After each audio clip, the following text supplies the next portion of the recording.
Abre tu Biblia, por favor. Vamos a Apocalipsis, capítulo 2. Sí. Apocalipsis, capítulo 2. Vamos a estar estudiando el día de hoy el contexto de lo que hemos estado viendo esta serie a través de este libro que muchos le tienen miedo, pero no tienes por qué tenerle miedo porque es Jesús hablando. Entonces, es la palabra de Dios. Y vamos a Apocalipsis, capítulo 2.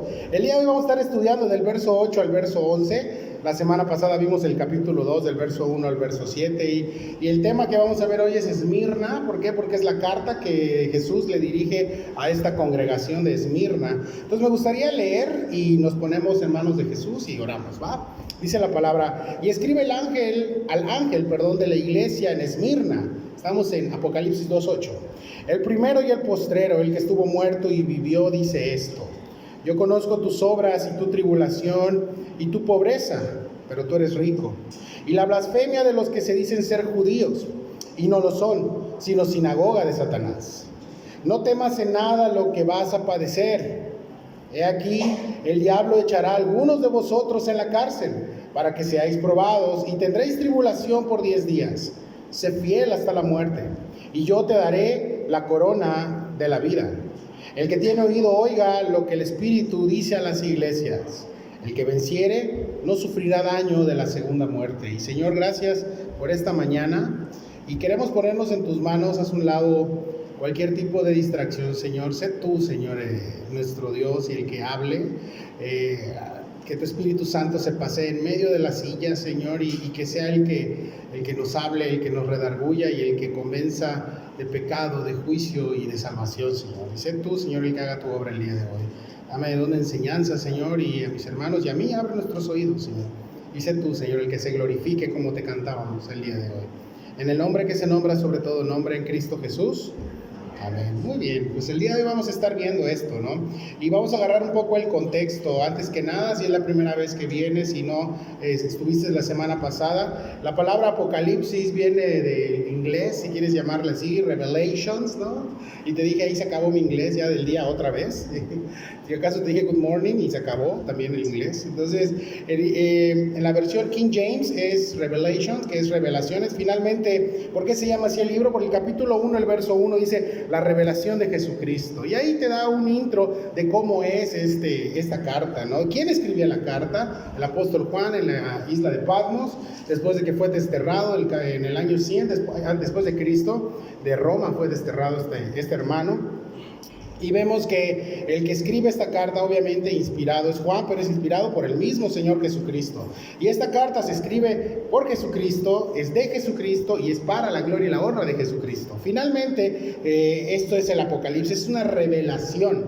Es como cuando tienes un vehículo y te van a quitar el velo y te revelan, ¿no? Y es un bolcho, ¿no?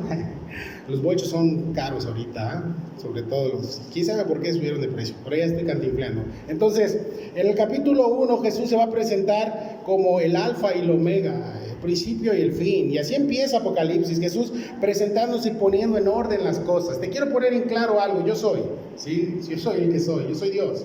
Y así abre Jesús el capítulo 1 diciendo también unos beneficios que hay para los que escuchen esta carta. Dice: serán más que bendecidos, serán bienaventurados el que escucha las palabras de este libro, dice el capítulo 1, pero no solo es escucharlas, sino que dice, las guarda, ¿sí? Las atesora en su corazón. Esa es la intención de venir a escuchar la palabra, hermanos. No me siento, escucho, sino las guardo. Y las estoy meditando en la semana y estoy viendo lo que Dios me ha hablado, ¿sí? Y dice Jesús, ¿por qué tienes que hacer esto? Le está diciendo a Juan. ¿Por qué le vas a decir eso a la gente, a mi iglesia? ¿Por qué? Porque el tiempo está cerca, ¿sí? El tiempo está cerca. Ahora, después de este mismo capítulo, Jesús envía una salutación en el capítulo 1, verso 4, igual Apocalipsis. Jesús envía un saludo que era muy común cuando se enviaban cartas en el mundo antiguo. Y este saludo, obviamente, es el mismo que el apóstol Pablo copia de su Señor Jesucristo, es gracia y paz, ¿sí? Son los gemelos del Nuevo Testamento, porque si no tienes la gracia de Dios, si no tienes eso en tu corazón, no vas a tener paz para con Dios, no vas a tener gozo y no vas a poder caminar en el mundo si no tienes la gracia y la paz de Dios. Y es un saludo de Jesús para las iglesias. Ahora, quiero aclarar algo, y El fin de semana tuve una sesión con mi maestro de teología y como media hora me habló y sentí que me habló como 50 horas de todo lo que apunté. Entonces, ¿por qué las 7 iglesias? ¿Por qué son 7? ¿Por qué no 20 iglesias? ¿No? Porque habían más congregaciones. ¿Por qué 7 iglesias de Asia? Y obviamente tiene un significado profético. Y no voy a entrar mucho al tema judío ni nada, porque no somos judíos. Pero el número 7 es el número de la plenitud de Cristo. Sí, vamos a poner la imagen. Entonces, este es un menorá. ¿Quién no conoce el menorá judío? Sí, muy bien. Bueno, no somos judíos ni tampoco vamos a empezar a aprender menorás ahorita, ¿no? Pero es el número 7 y eso significa, son 7 candelabros, son 7 luces, son 7, todo es el número 7 de Dios. Y el número 7 es conocido como la plenitud bíblica, de eso se trata. Sí, representa los 7 lugares que tiene ese menorá judío que está delante de Dios, en el trono, en la eternidad. Ahora, ese número 7 son las 7 iglesias y ahí entramos nosotros. ¿Sí? Ahora, 7 candeleros, acuérdate, 7 iglesias, cada uno con el Espíritu Santo, el aceite, la unción de Dios, que es lo que genera esa luz para el mundo. Son las 7 iglesias. Ahora, ¿cómo podemos nosotros entrar en las 7 iglesias? ¿Sí me explico? Si es Esmirna, Éfeso, nosotros somos la iglesia del Caribe. ¿Sí me explico? Si le quieres llamar así, Calvary Playa. ¿Dónde entramos? Y ahí viene lo interesante. Porque podemos comprender que la iglesia no es un título. La iglesia no es un edificio, la iglesia no es una empresa, ni mucho menos es una denominación. La iglesia es una entidad espiritual, es una unidad espiritual por la cual Cristo murió y derramó su sangre. La iglesia eres tú, la iglesia soy yo, la iglesia somos todos. Ahora, para poder entrar en este número 7 de estas iglesias, es necesario interpretarlo de la siguiente manera. La iglesia somos tú y somos yo y se divide en eras y en tiempos también conforme ha pasado, ¿sí? ¿Qué quiero decirte? Sí, las 7 iglesias de Apocalipsis que vamos a ver, ahorita vamos en la número 2, sí es un mensaje para cada persona, porque finalmente eres iglesia, pero también proféticamente refiere un tiempo en la era de vida de la entidad espiritual que te llamé, que ¿qué es? La iglesia. Cuando digo entidad espiritual, no te imagines un espíritu ahí, no.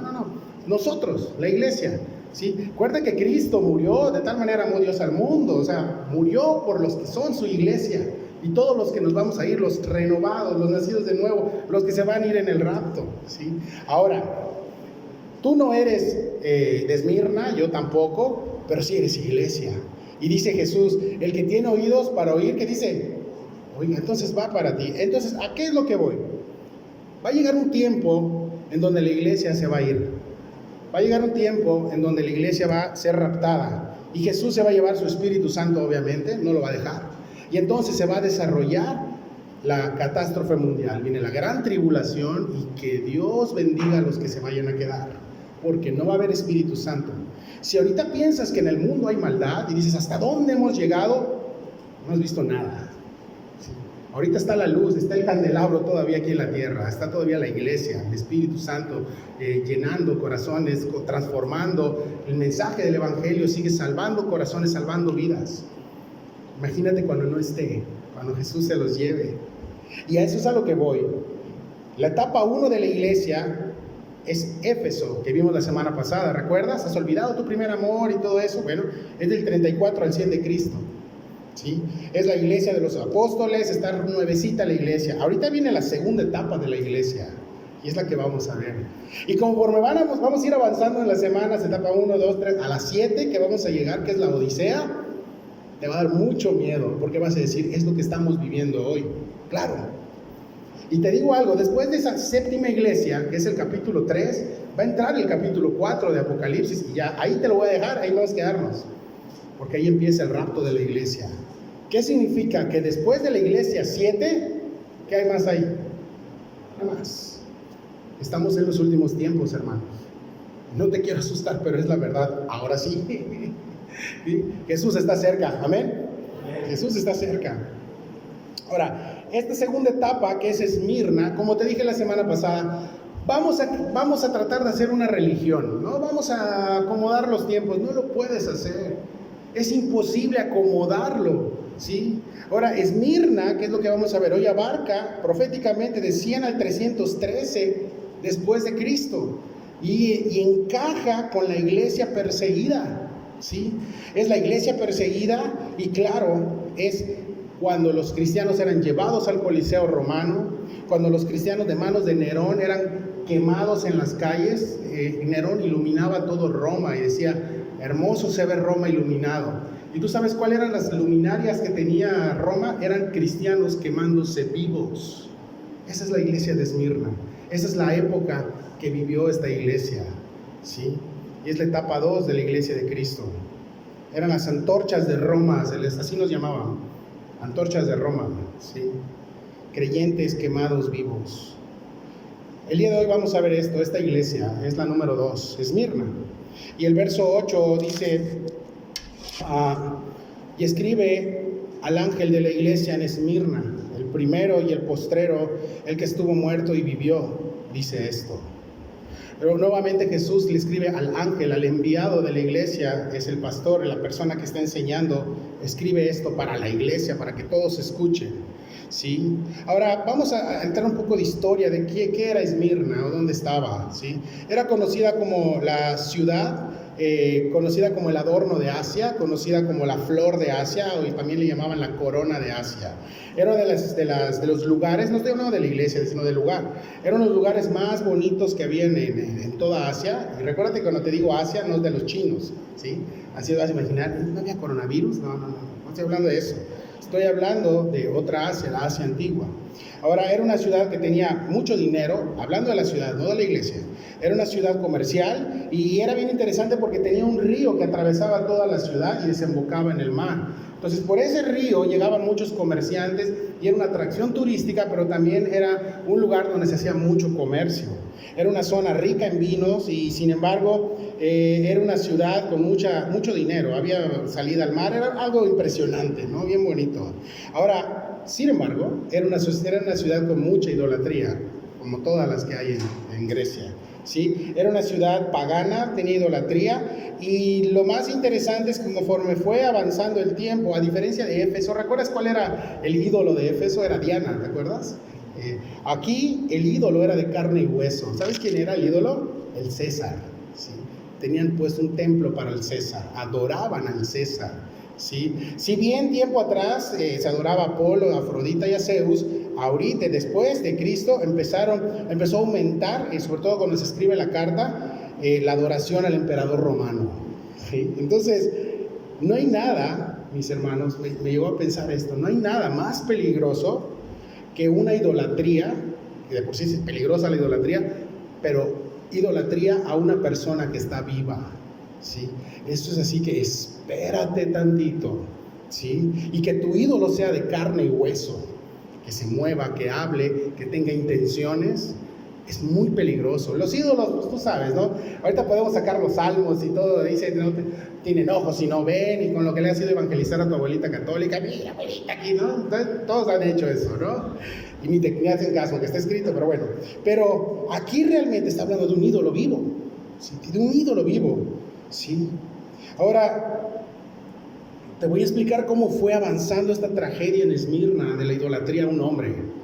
Y todo tiene mucho que ver con lo que vamos a estudiar hoy. 19 antes de Cristo era el templo un símbolo, ¿no? Nada más.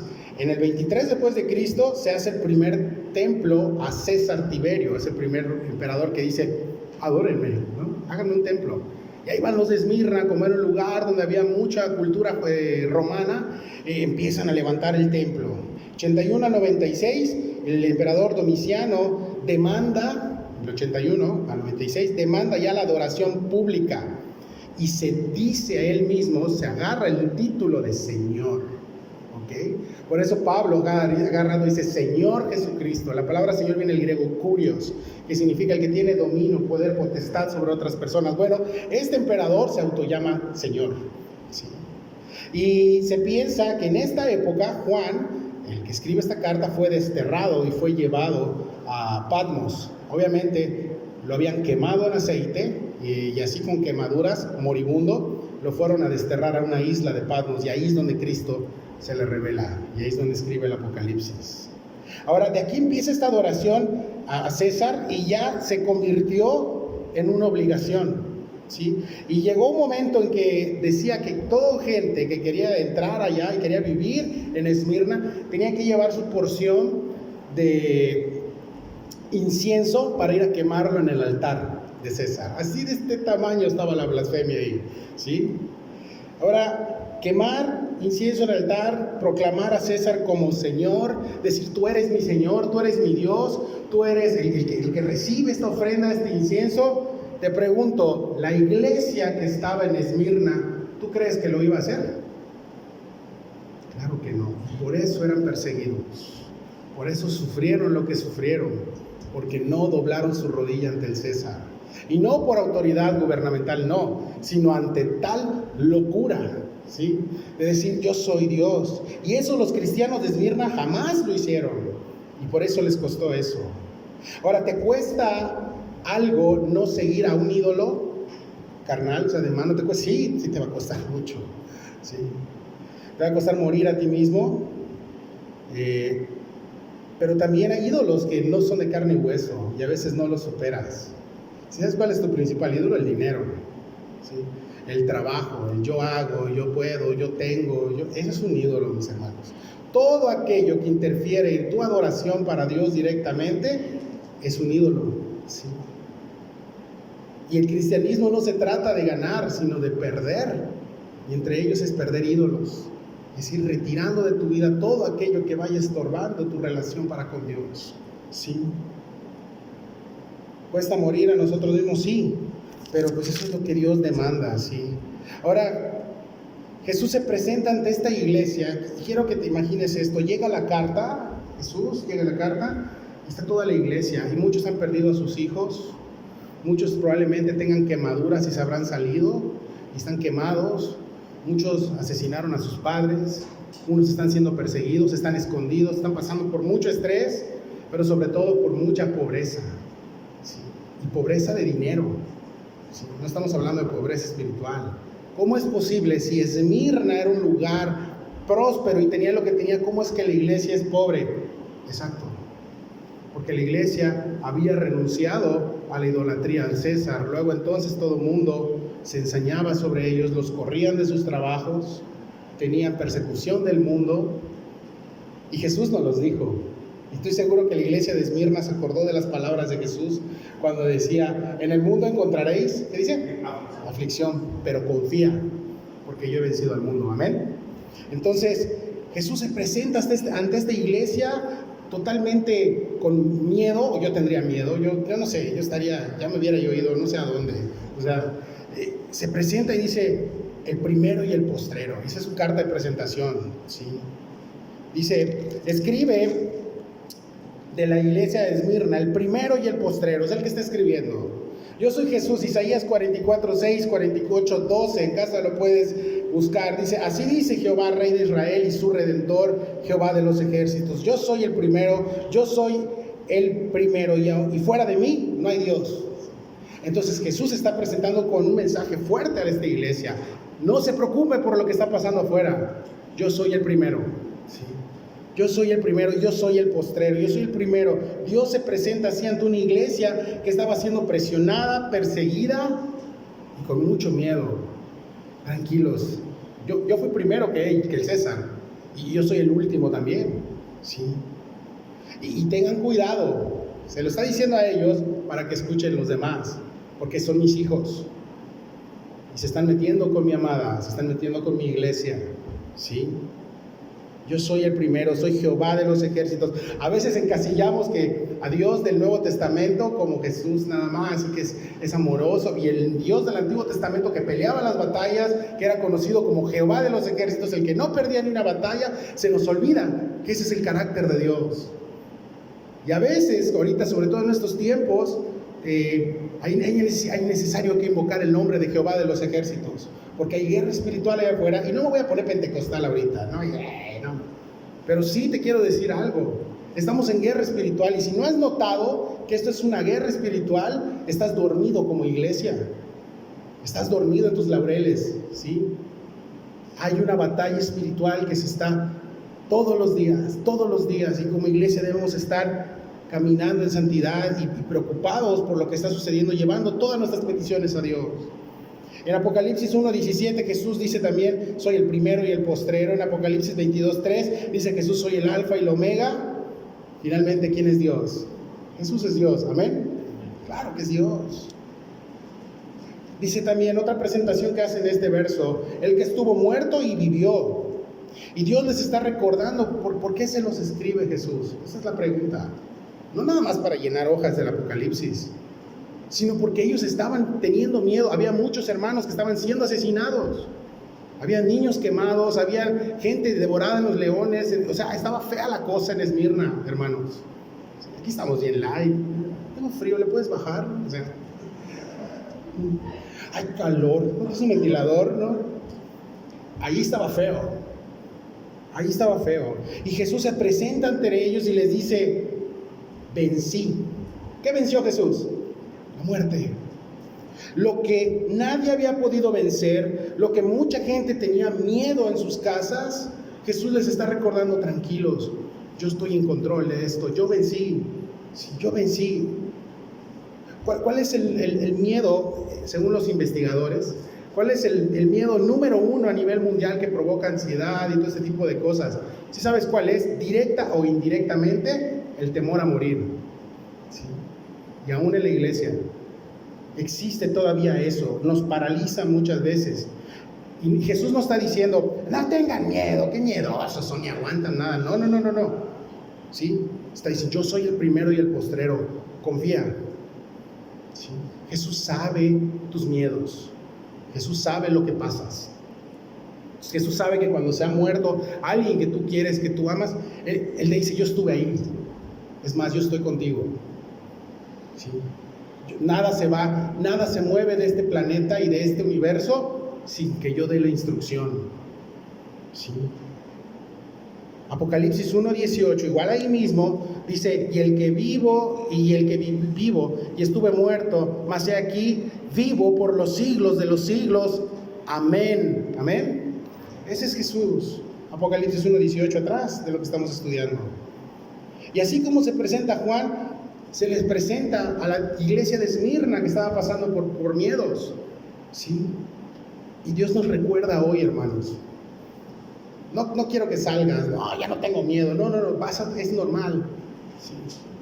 Pero Dios te está recordando que aún en medio del miedo, tú le estás sirviendo a un Dios y a un Señor que es resucitado y que fue victorioso y es victorioso sobre aquello a que el mundo le teme ahorita, y es la muerte. Amén. Él triunfó, Él venció la muerte. ¿Qué más me puede quitar Nerón? Tal vez pensaban los hermanos de Esmirna. Nerón era el emperador que te dije que iluminó Roma con cristianos quemados y cosas horribles de esta iglesia. ¿Qué más me puede quitar Nerón? ¿La vida? Nerón, no me puedes quitar la vida porque no te pertenece a ti. Únicamente me estás dando un impulso para pasar a ver a mi Señor y a mi Rey. ¿Sí? Dato curioso, la palabra Esmirna significa mirra. Y mirra es una especie que se usaba para ungir el cuerpo de las personas que habían fallecido. ¿Sí? ¿Recuerdas que la tumba está vacía? Yo imagino a Jesús dándoles a entender. ¿Recuerdas quién iba con mirra para querer ungir mi cuerpo? Y llegan y adivina, no hay nadie. Sí. ¿A qué le tienes miedo hoy, iglesia? Esa es la pregunta. Sí. Te digo algo, lo máximo que puedes tener miedo, Jesús lo venció en la cruz del Calvario. Amén. Jesús lo venció. Jesús venció la muerte. Y eso es lo que le quiere decir a esta iglesia. Y fíjate que dice el verso 9. Yo conozco tus obras y tu tribulación y tu pobreza, pero tú eres rico. Y la blasfemia de los que se dicen ser judíos y no lo son, sino sinagoga de Satanás. Después que Jesús se presenta con esta autoridad, les dice, yo conozco, te conozco. ¿Sí? Y cuando tú muchas veces dices, es que yo conozco este lugar, y te dicen, oye, pero ¿fuiste a comer esa taquería que está en esa ciudad? No fui, no conociste entonces, ¿qué es eso, no? Es como que te diga, ¿fuiste a Mérida? ¿Conoces Mérida? Sí. ¿Has ido a comer cochinita a este lugar? No conociste Mérida, ¿no? Mayormente eso decimos, ¿no? Y sí, cuando Jesús está diciendo, yo conozco tus obras, no es algo que Jesús te conoce de lejos, no es algo que Jesús, como que escuche, no, significa que Cristo se pasea en tu corazón, se pasea en tu casa, en tu trabajo, en todo, es omnipresente, omnipotente y omnisciente, ¿sí? Entonces Él conoce todo el tiempo y está ahí presente. Y Jesús les está diciendo a los de Esmirna, ok, yo conozco la intención de tu corazón, yo conozco por qué me estás sirviendo, yo conozco tu miedo, yo lo sé, pero quiero que sepas que estoy contigo, ¿sí? Lo sé y estoy contigo porque tú, vimos el viernes en el discipulado con este grupo, que el corazón de un creyente nacido de nuevo es un jardín, no es una fábrica de hacer obras. Una fábrica de hacer obras, tú vas y haces inventario, te falta gozo, te falta paz, mal reprobado, siguiente. Es un jardín. Es un jardín que conforme vas avanzando en la fe y conforme Cristo va paseando por ese corazón, por ese jardín, va a generar, ¿qué cosa? Frutos. Acuérdate, yo soy la vid y ustedes son los pámpanos.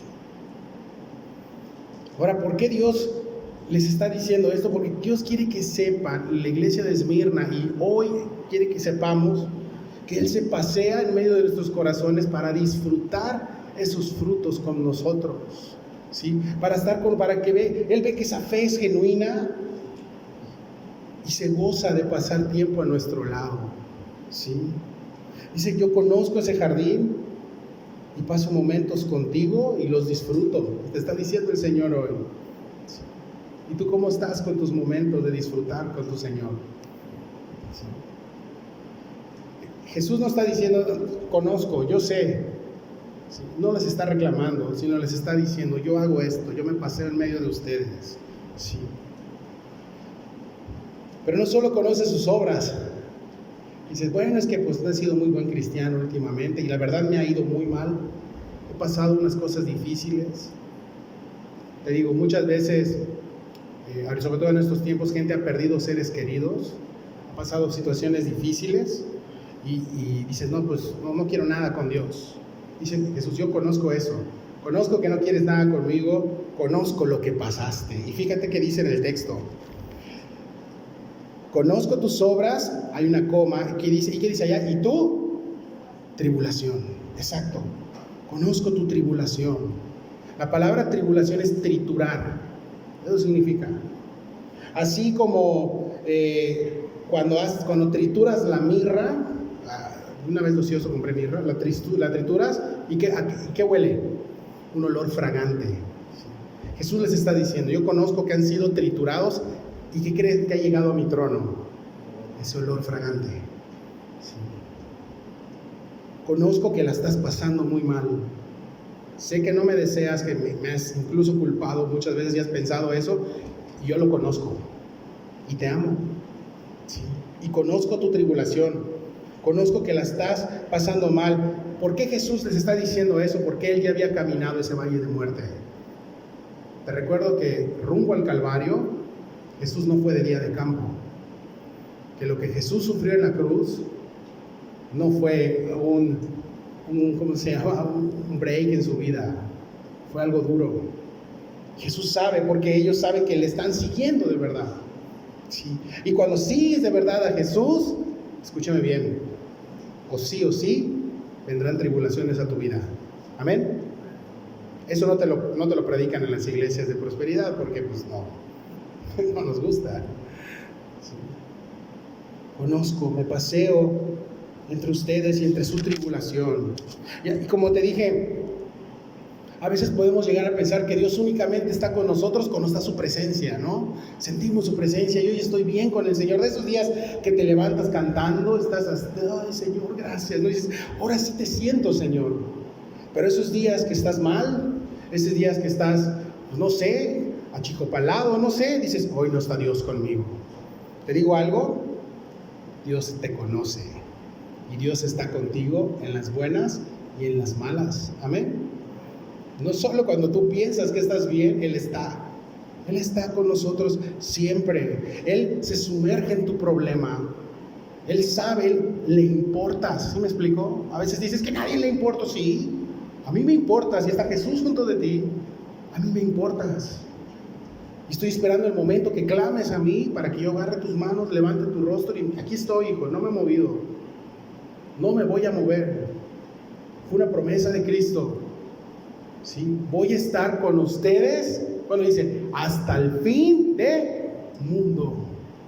No me voy a ir. ¿Sí? Y aún cuando nos vayamos en el rapto, pues aquí nos vamos a encontrar en las nubes. Jesús. Y conozco tu pobreza. Ahora, muy bien, este es el tema de espiritual, pero también está hablando de tema material. Dice, y conozco también, hay otro tema aquí, y tu pobreza. Y entre paréntesis, pero tú eres rico. ¿Cómo puede ser esto? Te dije hace rato, la ciudad de Esmirna era una ciudad muy adinerada, muy bien acomodada, pero la iglesia era pobre. Y la palabra pobre que se ocupa aquí es menesteroso. Es incluso más que pobre. Personas que estaban muy mal. Muy mal. ¿Por qué sucedía esto? Te decía que era una iglesia perseguida, no habían decidido adorar a César y pues obviamente a causa de su fe perdieron muchas cosas, materialmente hablando. Sí. Y eso es digno de admirar, en serio, porque su fe de estos hermanos no estaba basada en la que podían tener, sino en lo que podían perder por amor a Cristo. Amén. ¿Cómo estás hoy? Mayormente venimos a recibe, y cuando Dios te dice, pero vas a perder esto, no, y ahí sí ya no me gustó, no, ahí sí no. Ellos vivían, a diferencia de nosotros, sabiendo que su mejor herencia era Cristo. Y no solo lo decían, lo estaban viviendo. Sí. Antes de quejarnos de no sé qué estás pasando ahorita, en tema económico, échale un ojo a los hermanos de Esmirna. Sí. Y no tanto a ellos, sino a lo que Jesús les está diciendo. Tú eres pobre, y entre paréntesis, ¿no? O sea, agarra la onda, eres rico. ¿Por qué? Porque yo soy tu riqueza, hijo. Porque tu riqueza la encuentras en mí. Y lo que el dinero, el trabajo y lo que nada puede comprar, se llama la presencia de Dios. Y Jesús dice, yo la tengo, porque soy Dios y estoy contigo. ¿Sí? Descansa. Llénate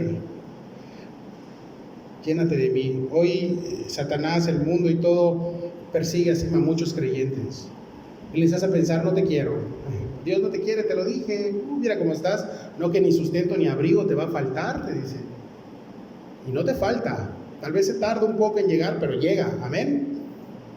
¿Cuántos de aquí? Pues claro que llega, sí, claro que llega. Y eso le dices, gracias Dios, eres bueno, pero al momento de la preocupación no estás diciendo eso. Y Dios lo sabe. Y aún así nos ama. Dice, tú eres rico, tú eres pobre, pero eres rico porque me tienes. Sí.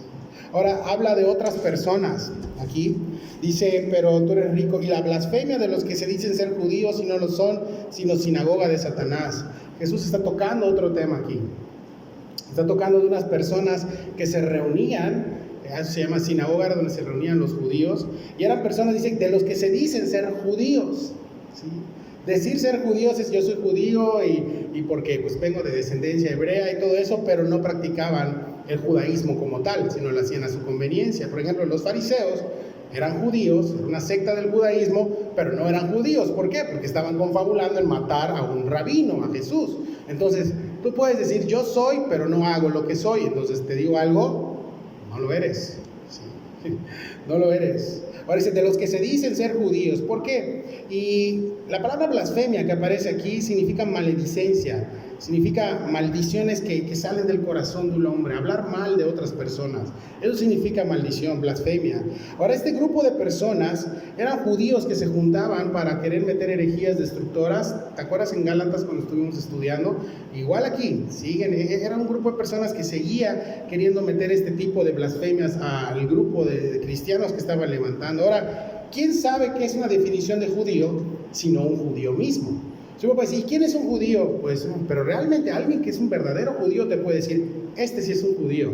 ¿Y quién? Pablo. ¿Recuerdan al apóstol Pablo? Bueno, Filipenses capítulo 3, verso 3, Apúntalo porque por tiempo no vamos a ir. Filipenses 3, verso 3 dice, porque nosotros somos la circuncisión, está escribiendo Pablo, los que en espíritu servimos a Dios y nos gloriamos en Cristo Jesús, no teniendo confianza en la carne. ¿Sí?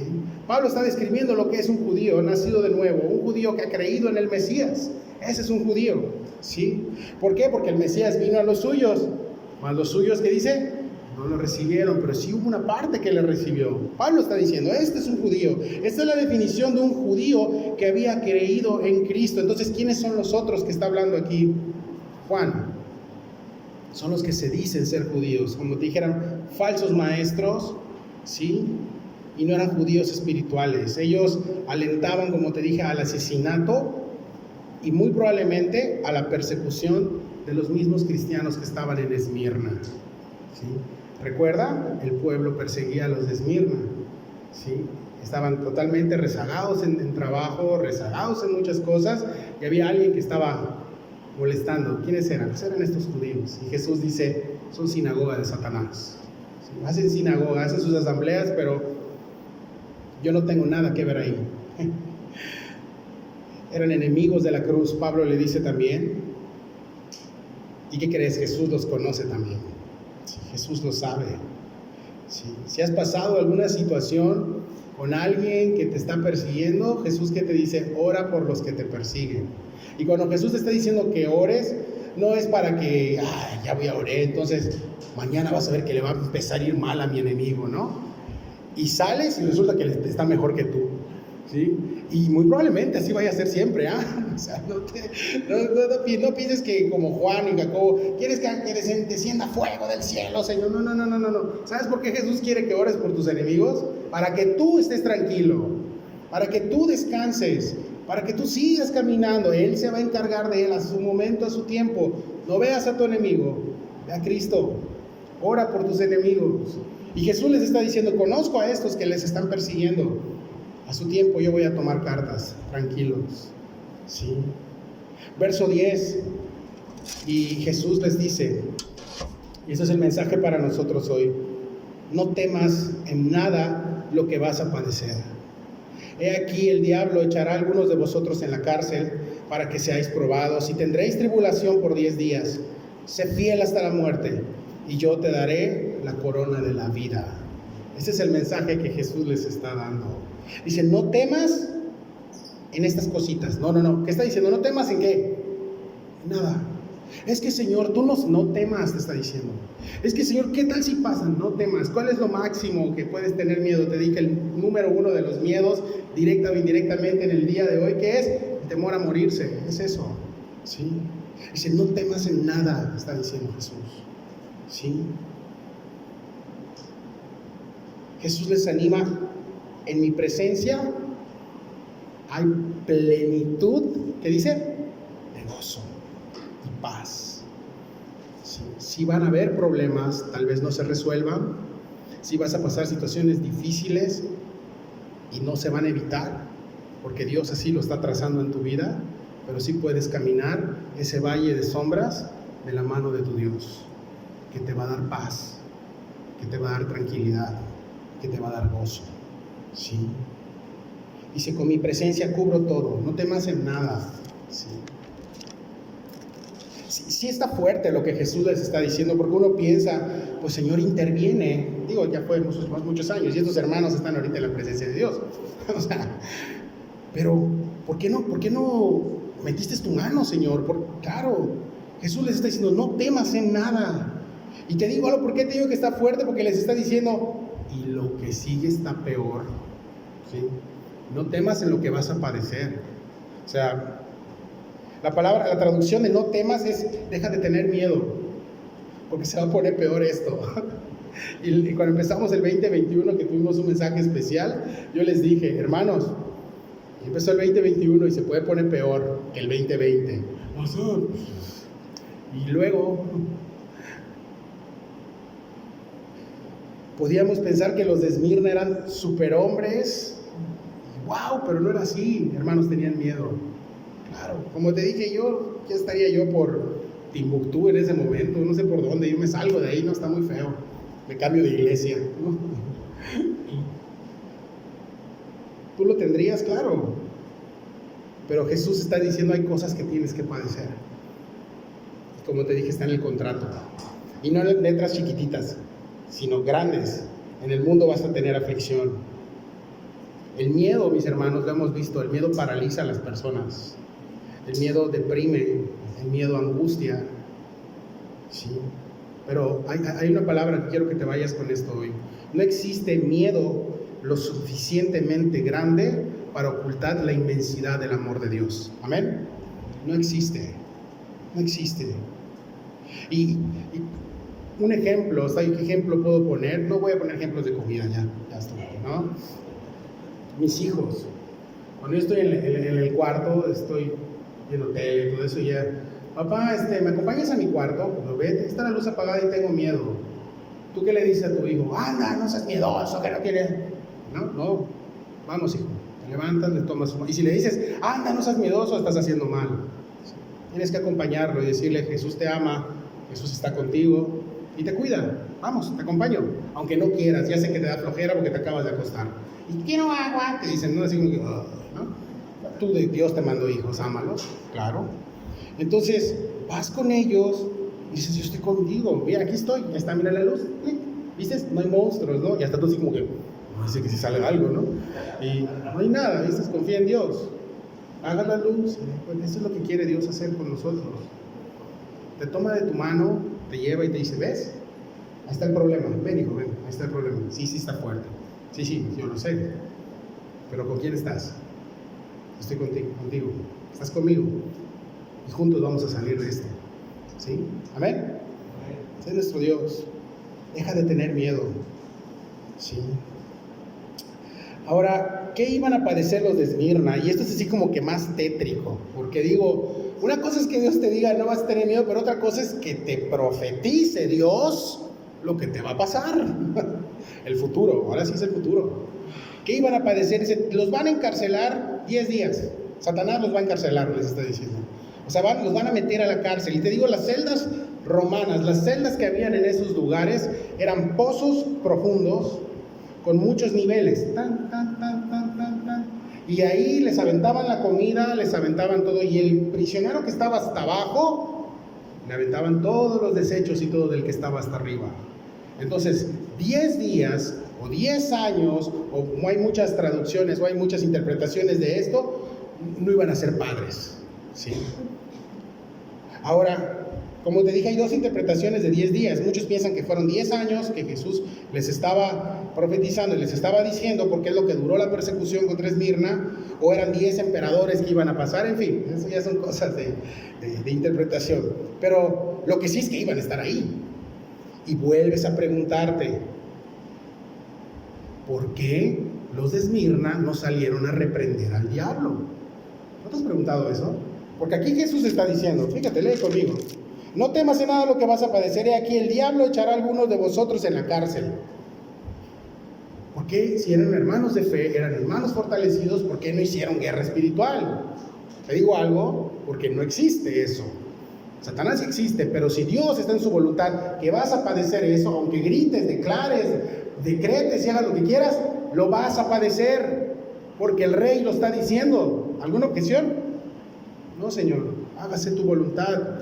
Le dijo Jesús a su padre, haz que pase de mí esta copa, la tienes que beber.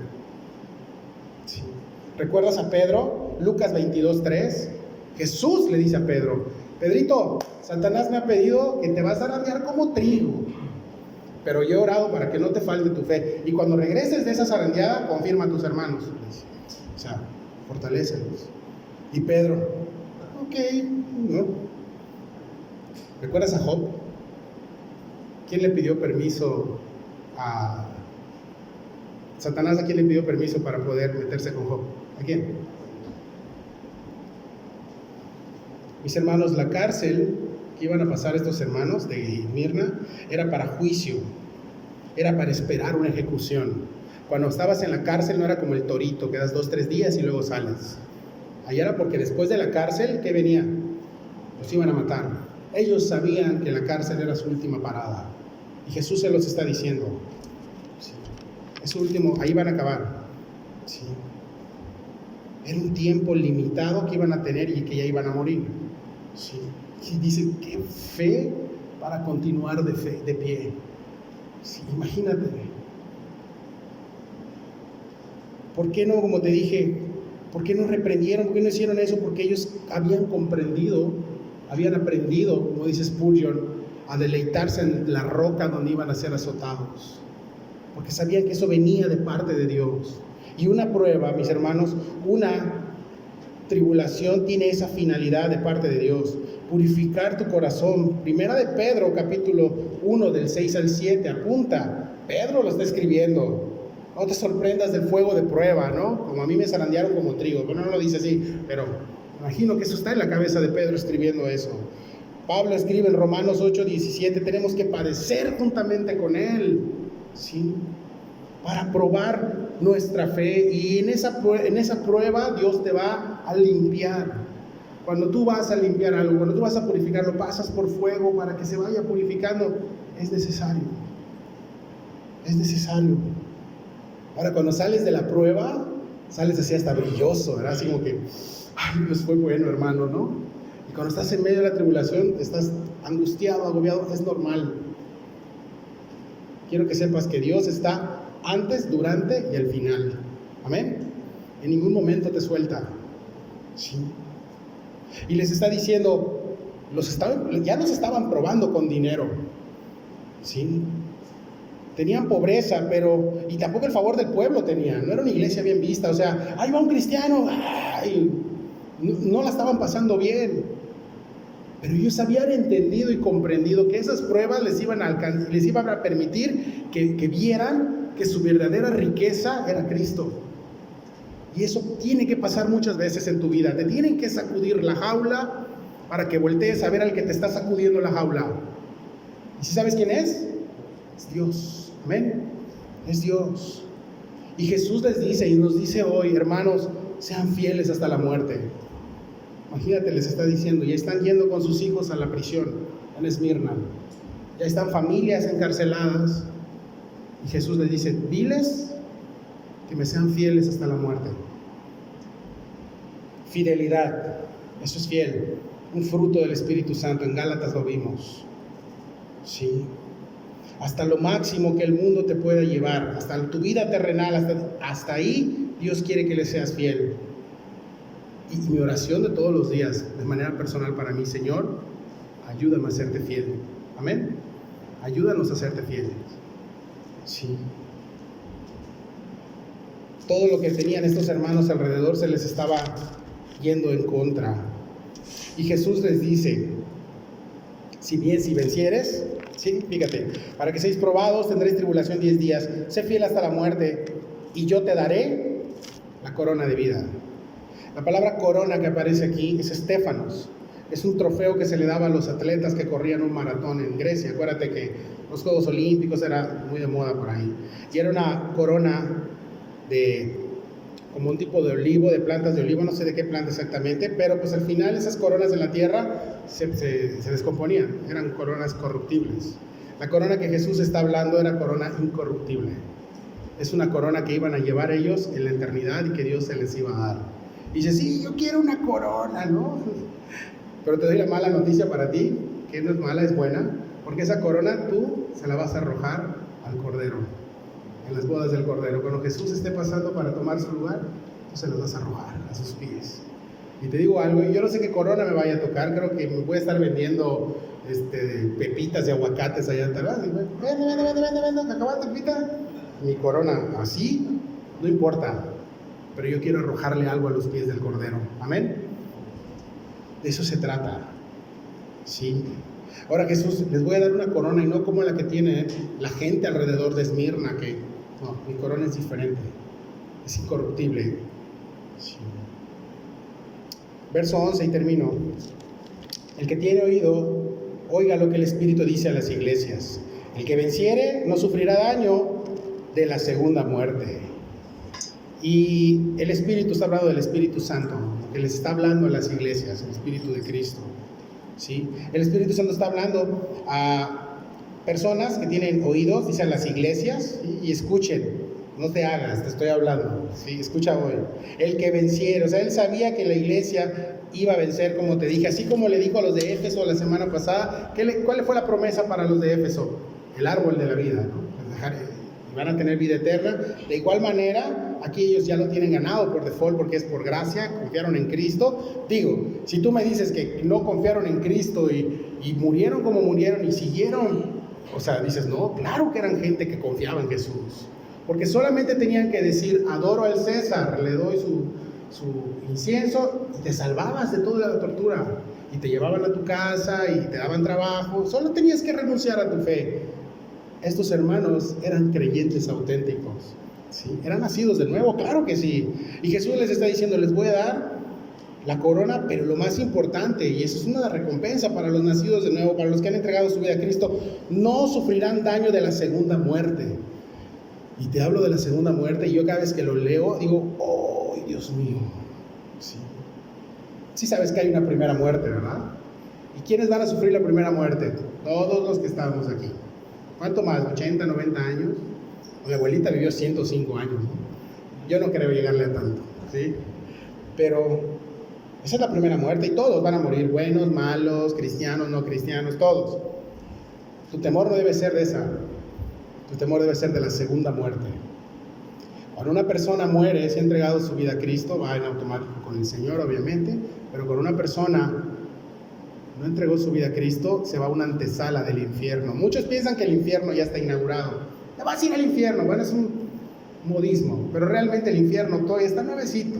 Ahí está esperando, porque toda la gente que está siendo atormentada está en un lugar de tormento ahorita, esperando la segunda muerte. Y la segunda muerte está en Apocalipsis 20:14. Avánzate tantito. 20:14 dice, y la muerte, ¿estás ahí? En Apocalipsis igual. Y la muerte y el Hades fueron lanzados al lago de fuego. Esta es la muerte segunda. Y el que no se halló inscrito en el libro de la vida fue lanzado al lago de fuego. Más adelante en el 21:18 dice también, el material de su muro era,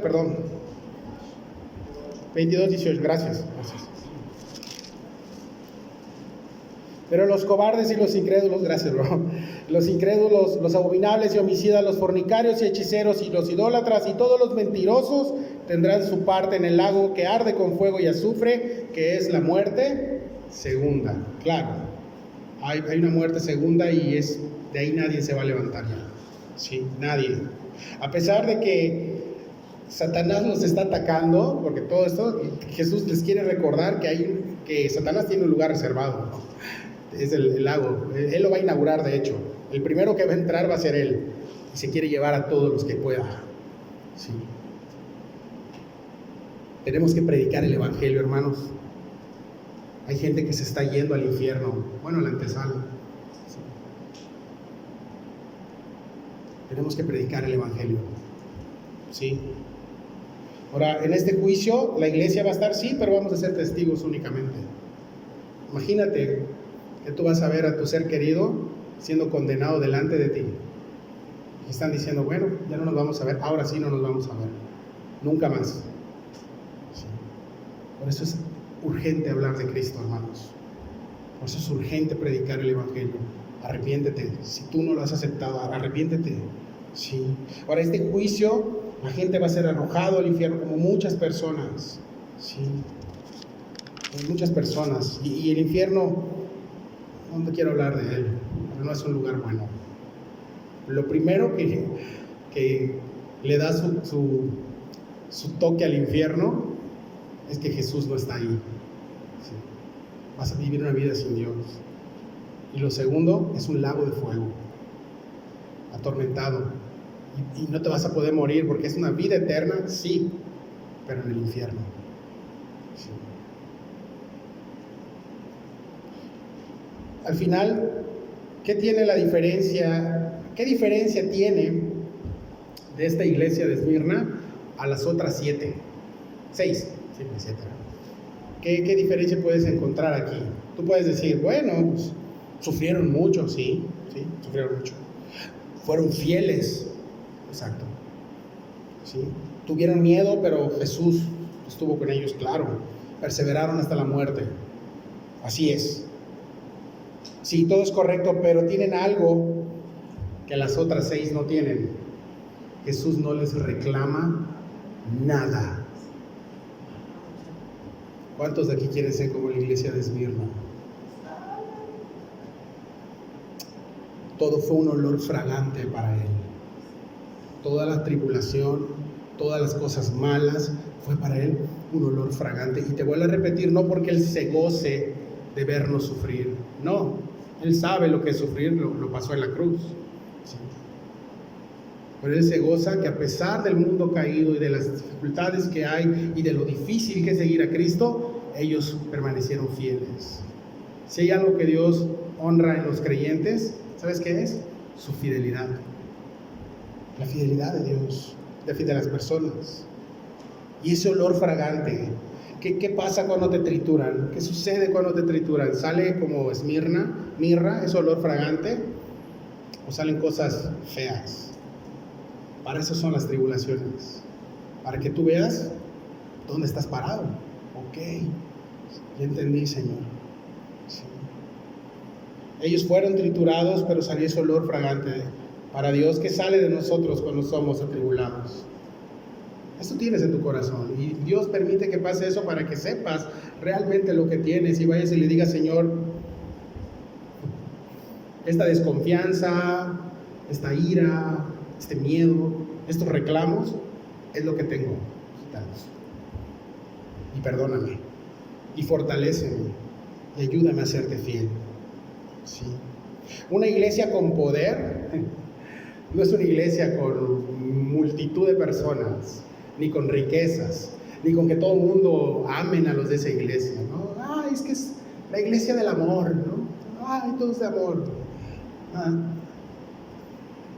Una iglesia con poder es una iglesia que es rica en Cristo. Amén. En Jesús, en su palabra. Esa es una iglesia rica. ¿Sí? Oye, pues aquí están bien fresas, tienen, ¿no? Así agarramos el local, Dios nos dio esa bendición extra, pero no. Una iglesia rica es una iglesia llena de su espíritu, llena de Él. Pero sobre todo, son personas que han vencido la segunda muerte. ¿Por qué? Porque Cristo la venció. Porque somos más que vencedores en Cristo Jesús. Amén. Todos seremos exterminados de la primera muerte. Y creo que Dios está extendiendo su juicio ahorita en la tierra con lo que está pasando. Y que se viene la tercera, la cuarta cepa, la quinta, la novena, no sé cuántas cepas. Y se va a poner peor. No te quiero asustar, pero se va a poner peor. Sí. Y muchas personas van a ser exterminadas de la primera muerte. Y todos vamos a morir, tal vez por esto, por otra cosa, no lo sé.